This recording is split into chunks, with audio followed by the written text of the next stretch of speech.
It's an honor to be here, and I really appreciate the opportunity to present this information to you. It will be very, very different from what you've heard thus far, and it's really more food for thought rather than anything else. It's a subject that I've been very interested in exploring further, and I look forward to any comments that you might have. I don't have any disclosures, and these are our objectives, and we'll go through them one by one. So the first objective is to really understand where women in workforce and how does it affect their childbearing. I will talk about antiquated and expensive education system that's present in the United States, the lack of social support for women who have children and are working outside of home, the fact that this has led to delay in childbearing and less children, and the unintended consequences for both women and our society. And the quote below, I think, says it all. So Dr. Murthy, who is the U.S. Surgeon General, in 2024 convened a large group of experts, and he summarized the unprecedented stress that parents are under, its causes, and offered potential solutions. What they've shown in the project that they published was that between 1985 and 2022, women spent significantly more time in childcare per week, 11.4 hours.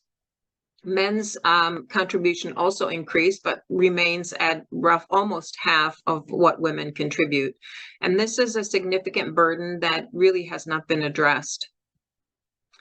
There were robust lists of potential solutions, but it doesn't appear that much has been implemented thus far, and I suspect may not continue because this just captured the news for a little while and it seems to have kind of evaporated.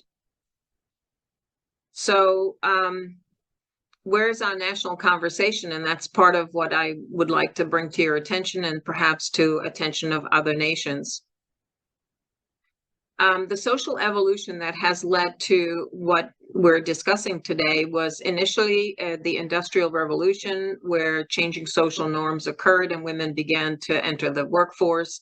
Then during World War II, where there was really an explosion of women entering the workforce because of increased need for participants and also relative absence of men. I'm speaking of the United States now, but obviously that was true since it was a world war elsewhere in many other countries. Between 1960 and 1980, participation in U.S. workforce by women exceeded 40%. And this has had a financial impact on both the household income, which really requires now most of the time two participants, as well as the fact that women have began competing professionally with men.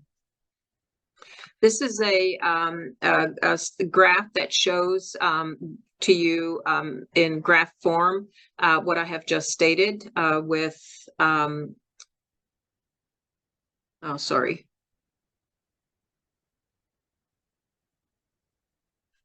I apologize. I just lost my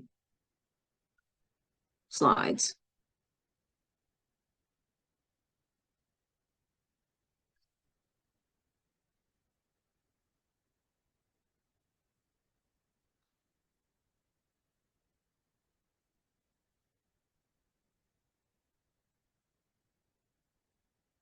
Is there any way that you could help me at the desk? I somehow have, let me see if I can stop sharing and maybe share again.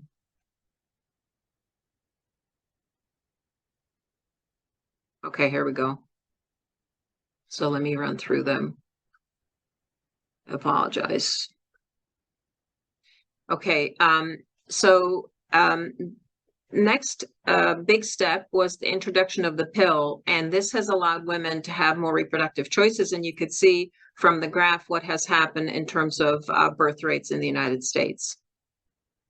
So this is our second objective, and what you could see is that women are in purple, men are in blue, and in green, and you can see that the ages at first marriage have steadily increased over the last couple of decades. And that's important because that obviously leads to a shorter duration of time that a woman can consider having children.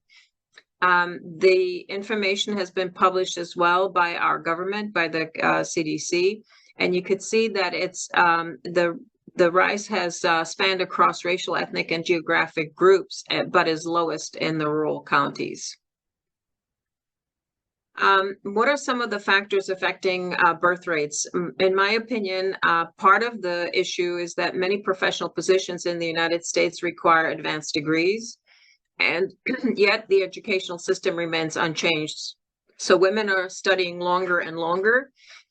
Those in medical professions are going through residencies and fellowships and finishing their training in their early 30s, again, limiting the amount of time that they have for having children.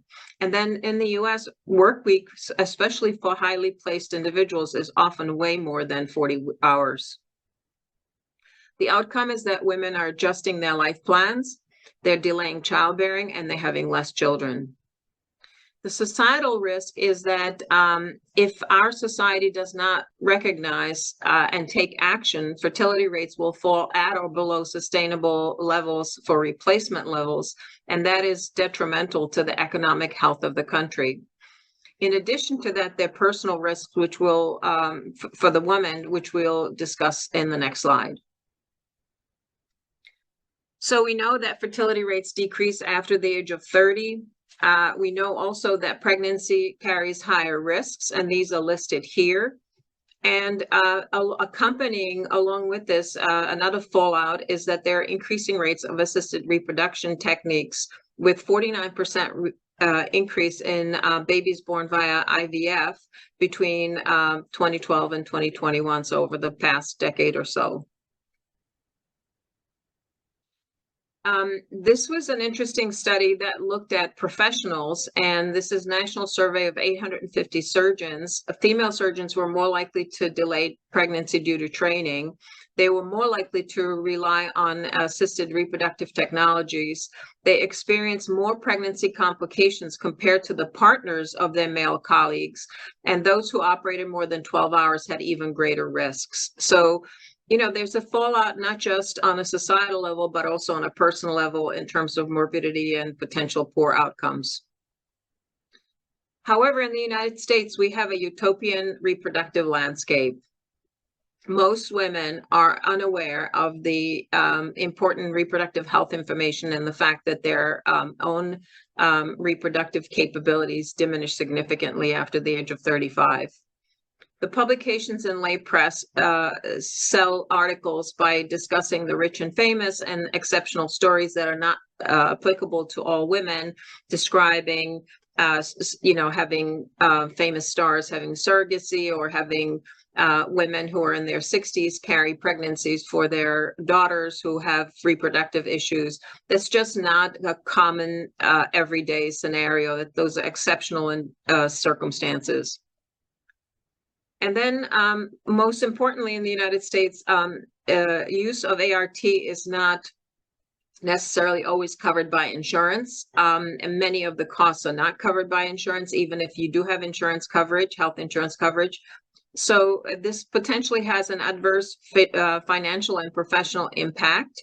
There are missed work days for multiple medical visits, which are required for successful ART, or even unsuccessful.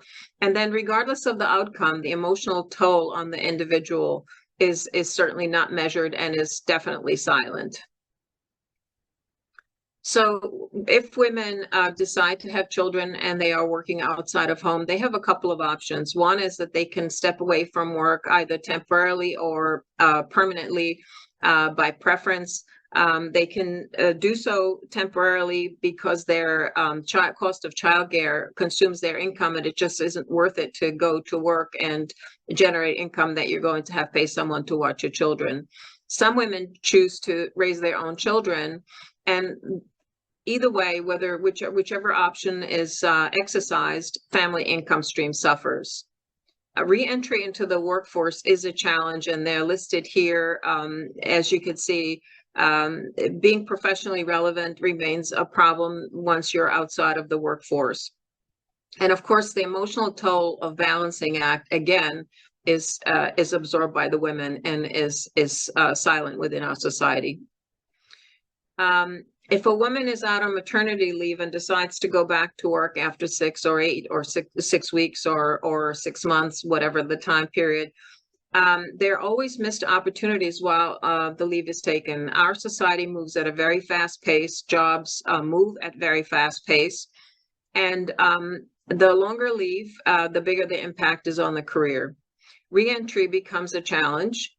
Catching up is not an easy task. And once you enter back, everyone expects you to be fully active while you have a young infant at home and a lot of work awaiting you when you complete your job. The loss of competitive edge or professional productivity could affect the woman's opportunity for promotion, increase in income, and both. So I feel that women have been sold a bill of goods, and that's what I hope to kind of convince you of with this presentation. That women have been given this message that they can have it all, a fulfilling career and family, but these messages are misleading and stressful because they do not account for the costs that I've just described to you. And so women are often not prepared for obstacles requiring compromises. So the third objective is to try to figure out if there's some solutions that can be used to address the inequities. This is pretty much a summary of what I've just said to you, is that women were welcome into the workforce and have been now counted upon. If you account for more than 45% of the workforce, if women were to leave in large numbers, that would have a significant economic impact. Despite this, they experience adverse social and professional demands, and combining a career with raising a family requires many compromises that they're not prepared for or aware of. The increasing use of advanced reproductive techniques is available to women, but all of these other costs that I've listed are unappreciated or underappreciated. And then women can advance into leadership positions, but they frequently have to delay childbearing or may have difficulty being eligible for such positions because of childbearing. So Dr. Murthy's report that I referenced at the beginning of the presentation states that, we must value raising children, and called for expansion of public programs, providing childcare, paid family leave, and comprehensive societal changes. But all of these have to happen by every player, from government to local communities, being involved beyond just the woman and her partner. Physicians, I think, should play an important role in this. We're respected members of community. We understand the issues that these women are facing, and we can advocate. And please remember that advocacy is not just raising your voice, but it's also lifting others with it.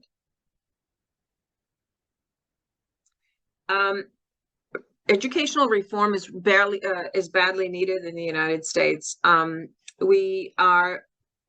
number one driver of personal debt is educational cost, and it is now up to $1.6 trillion in 2024. And interestingly, if you look again at surgeons, there is a recent publication that's referenced here that the chokehold, financial chokehold, is evidenced by costs having outstripped even the impressive earning potential of surgeons.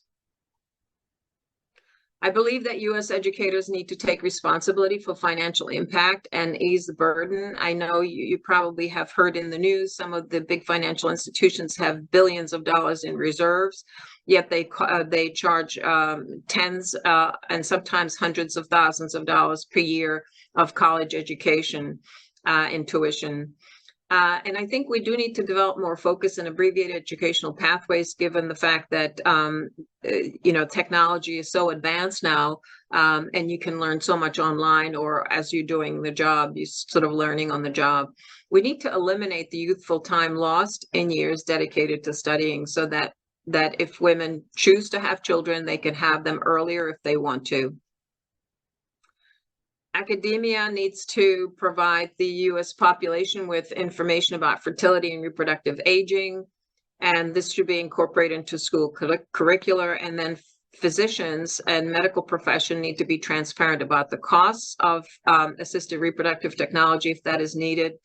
And we need to advocate for working mothers. And then, of course, I already made the point that media must provide accurate information and not sensationalize it.